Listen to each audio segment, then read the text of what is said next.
हम भगवान राम से क्या सीख सकते हैं? धर्म के अनुसार कैसे जीना है? भगवान विष्णु ने भगवान राम के रूप में अवतार लिया, राजा रावण का अंत करने के लिए और हम सभी को सिखाने के लिए। हमारे जीवन में जो भी बाधाओं का सामना करना पड़ता है, भले ही धर्म के अनुसार कैसे रहें। कर्मयोगी के रूप में भगवान राम, भगवान कृष्ण ने भगवद गीता में कहा, अपने कर्म करो, अंतिम परिणाम की आशा किए बिना कर्तव्य करो। चूंकि हमारे पास अंतिम परिणाम पर नियंत्रण नहीं है, लेकिन ये हमें हमारे कर्म करने से नहीं रोकना चाहिए। भगवान राम ने एक अच्छे कर्म योगी के रूप में अपने कर्तव्यों का पालन किया। पूर्ण पुत्र के रूप में राम, वो 14 साल के लिए वनवास गए, अपने पिता को उनकी सौतेली मां को दिए गए शब्द को रखने में मदद करने के लिए। राम एक अच्छे भाई के रूप में, उन्होंने अपना सिंहासन भरत को दे दिया, क्योंकि राम कभी सत्ता से पीछे नहीं थे। राम के रूप में प्रेम करने वाले पति सीता देवी से प्यार करते थे और उन्होंने अपने पूरे जीवन में कभी किसी अन्य महिला की ओर नहीं देखा।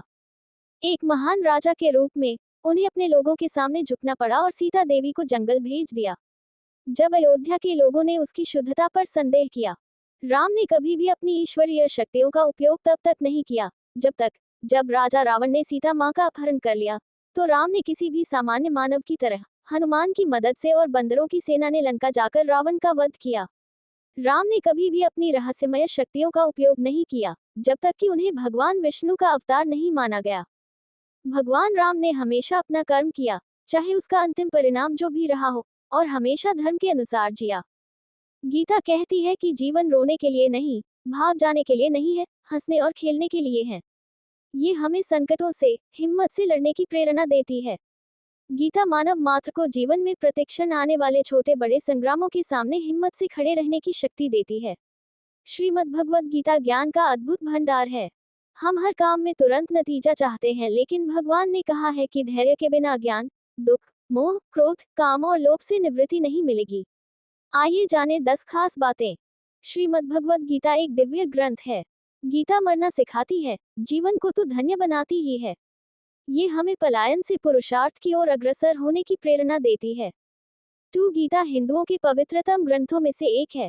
3 तारांकन गीता जयंती मार्गशीर्ष शुक्ल एकादशी को मनाई जाती है। 4 तारांकन गीता केवल धर्म ग्रंथ ही नहीं, यह एक अनुपम जीवन ग्रंथ है। जीवन उत्थान के लिए इसका स्वाध्याय हर व्यक्ति को करना चाहिए। 5 तारांकन श्रीमद् भगवद गीता की पृष्ठभूमि महाभारत का युद्ध है। 6 तारांकन श्रीमद् भगवद गीता के 18 अध्याय हैं और महाभारत, अर्जुन को भगवान श्री कृष्ण ने गीता का उपदेश दिया था। 8 तारांकन गीता में कर्तव्य को ही धर्म कहा है। भगवान कहते हैं कि अपने कर्तव्य को पूरा करने में कभी भी लाभ हानि का विचार नहीं करना चाहिए।